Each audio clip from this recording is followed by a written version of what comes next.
Faro Jaro. What's going on, y'all? So as 2016 comes to an end, or as a lot of people like to call it, 2000 and L6 or 20L6, you know what I'm saying? So I wanted to get, actually I didn't get a chance to do this last year because I was in the process of moving, but since I'm pretty stable now, I want to go with my favorite kicks of the year. Now, some of them I picked up, actually all of them I picked up except for one, because I ended up getting a good offer for it and people were kind of thirsty, so I let it go. But in no particular order, here it goes. First on my list is the all white Nmd. So, you know, this is the mesh version. It's not the prime knit, but this is definitely one of my favorites pickups of the year. Trying to see if I'm focused. All right, there we go. Yeah. So this is definitely one of my favorite pickups of the year. You know, it was cozy, it was cheap. I think I ended up actually getting some love on it, so I paid like $80 for it. And in New York City, things under $100 not taxed, so I love that right off the bat. A lot of people talk about it was cut small. I actually had to go up to my normal size, but Adidas sizing is crazy. I wear everything from an 11 to a 12. Just depends on the shoe. They're crazy, but you know, it's cozy shoe, it's a good New York beater or whatever, and I love it. So in my opinion, 2016's best shoe, well, shoe of the year would be the NMD. I just feel like it was just a great year for the NMD. Like they own 2016, and I feel like with the NMD taking off, you know, it shot some light on Adidas' other products as well, because everybody got curious about it and wanted to see what the big hoopla was. My second favorite pickup was the Nike Air Max Uptempo. You know, I'll probably have a picture right here. So that was one of my favorite shoes. It was, you know, 1996 Olympic shoe from Atlanta. So I remember going to a Morehouse, seeing Scottie Pippen playing in them and practicing in them and stuff like that. So the shoe has a little bit of a historical meaning as well as sentimental value. So I'm really glad that Nike brought that one back, because that was a good look. Even though they brought it back 4 years ago for the last Olympics, 2012, yeah, because it's every 4 years. You know, I didn't get a pair then because I was really heavy on Jordans, so I got the Jordans then, but I had to get those now. But someone made me a very good offer, so I let them go, and now I kind of regret it. But all right, no here or there.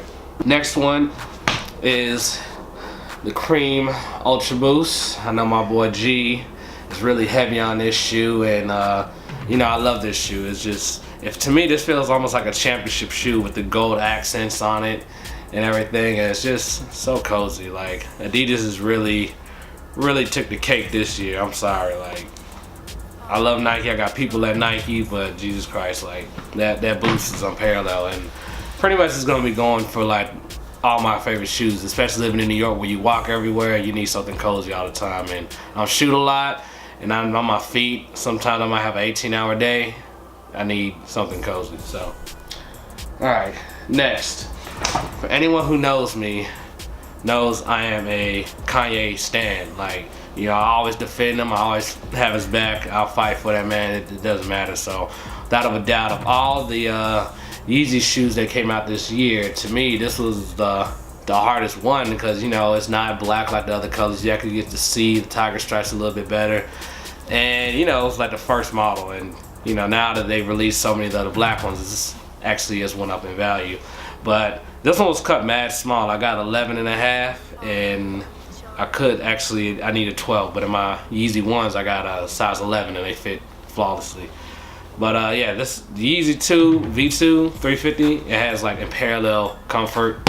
It's literally, like, to me, not Ultra Boost level, because nothing is really Ultra Boost level, but it's like right there. It's almost like right there. Like, I could wear these all day and my feet are not hurt at all. They're so cozy. So, and then my next favorite pickup is the Bread Ones, Band Ones.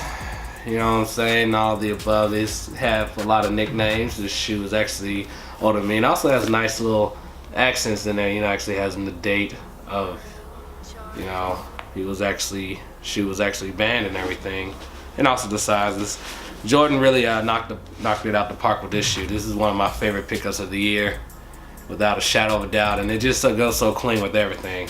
You know what I mean? You know, people might call me hype beast for this, but you know, I've been doing this shit for several years, and you know, you gotta move with the culture, otherwise you get left. But I didn't get the ones prior to this release. You know, I was in the ones, but I was really a big Chicago colorway ones. But since I was like, you know, I didn't want to pay $600-700 for it, they were coming out again. You know, it was kind of like a no-brainer to get those. Ever since I saw the photoshops of this shoe, I just had to have it. Like it was a necessity. No matter what it took to get it, I was gonna get it. So the triple black Ultra Boost.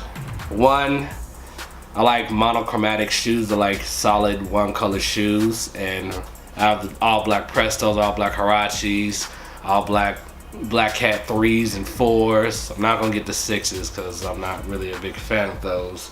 What else I got? All black foam posits, power black Yeezys, anything that's all black or mostly black I have to have. All black Chucks. Anything that's like murdered out, Batman, it was a necessity. I didn't get the uncaged, even though I can still get them now because a lot of them are kind of sitting around in New York City. But nah, I really like this one. You know, I like the cage, I like the look. And it's a crazy story on how I got this shoe. So first, I went got up early, like probably 3 in the morning to go down to Champs in Times Square. And I was like 14th in line. And you know, previously working at Foot Locker, I kind of know the flagship stores, they're gonna get taken care of, you know, in terms of allocation. So I was like, cool, 14, I'm straight. You know, most people are gonna try to go after smaller size since they resell higher. I wear a 11.5, 12, I'm good. So we're there for about 2 hours. It's getting close. It's probably like right around 6 o'clock now. Nah, it was there for like 3 hours. So it turned to 7 o'clock, and the security up there, who probably has the IQ of a newt or whatever dumb animal you can think of, decides, hey, let me move the barricade from one side, because the Champs down there has 2 entrances. They was like, hey, let me move the line from one side, or the barricade from one side to the other. Now, we had a good line. It was, you know, everybody was cool. It was love. Everybody was just like, you know, it was no drama, no nothing. You know, everything was organized and civil. Soon as this dumbass moves the fucking barricade to the other side, it's like people who were first were last and people who were last were first, and then it just created fucking chaos. And then people were literally pushing to get into the store. Now, I mean, honestly, I haven't experienced a release like that since the Space Jams back in '09, where people were like literally fighting, pushing each other. There was like women getting pushed out the ways, and it got to the point I was like, no, fuck that. I'm leaving. It's not worth it. I'll pay the resale just so I can not deal with this fucking headache. So I walked down to 34th Foot Locker, knowing that they were going to be sold out, and sure enough, they were sold out. So I got a tip from one of my peoples that was like, hey, Soho Foot Locker's getting them. So I run down there at the last minute, and they open up late. I think they open like at 10. So I'm there at like 9:30, tired because I've been up since 3. And at this point in time, I was not walking home with the L, like no matter what. So same shit that happened at fucking Times Square happened at Soho. Everybody just formed this mob in front of the store in the entrance, and I'm like, you know, what happened with me in line is civil, but I just forgot, you know, it's just New York and egos and New York people and stuff like that. Not just New York, because I love New York. It's just when it comes to lines and shoes, y'all turn to something else. We ain't like that down south. But anywho, I ended up just posted up in the front just asking people, yo, are you selling? Are you selling? And mostly everybody was, so, but then nobody had my size. Finally someone comes out, they're like, yo, I have a size 11. I was like, fuck, I wear a size 11.5. Bro, let me try them on, because I'm willing to pull the trigger. Try them on. I guess Ultra Boost, even though this is the 1.0 Prime Knit, the cut is bigger because I know my triple whites, I had to go up to a 12 because 11.5 didn't fit, but the 11 fits me like perfectly, like a glove. Like I can wear it all day and be comfortable and not hurt. And so I ended up throwing them, offering them 300, and you know, he took it with the quickness, and I was happy because the shoe was 200 after tax, 220. So I was cool. I don't mind paying an extra 80. But this shoe right here, it's a hell of a story for it. It was worth it. I wear this shoe weekly, sometimes daily.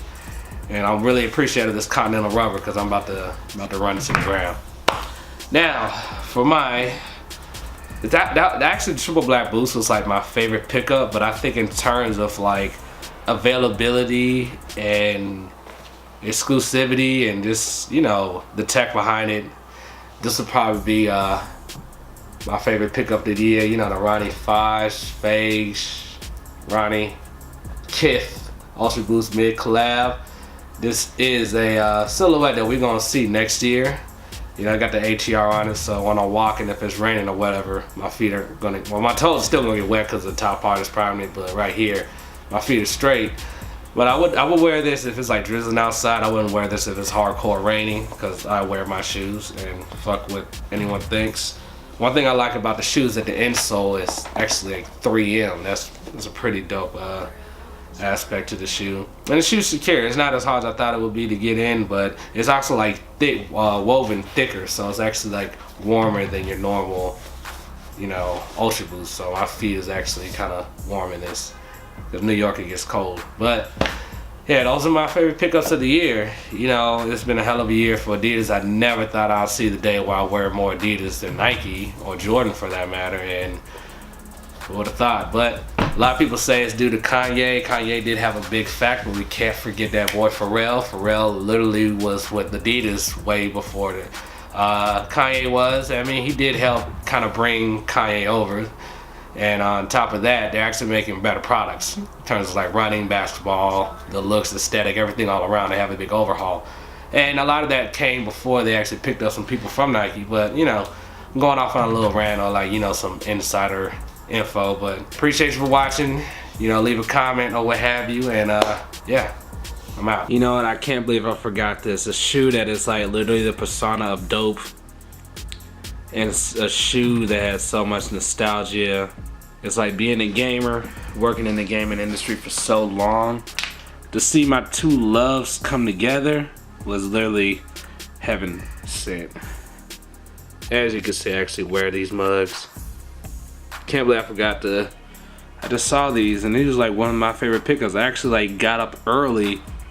It was going like the Vans, Zoomies, Journeys, all the way out to the one in Queens to pick these up, because I wanted to skate highs really bad. It was like the ones that I had to have, and I can't believe I legit forgot to put this in the video. So this is like a last minute entry. As you see, I wear the hell out of these. Details on these are crazy. You can see the game over.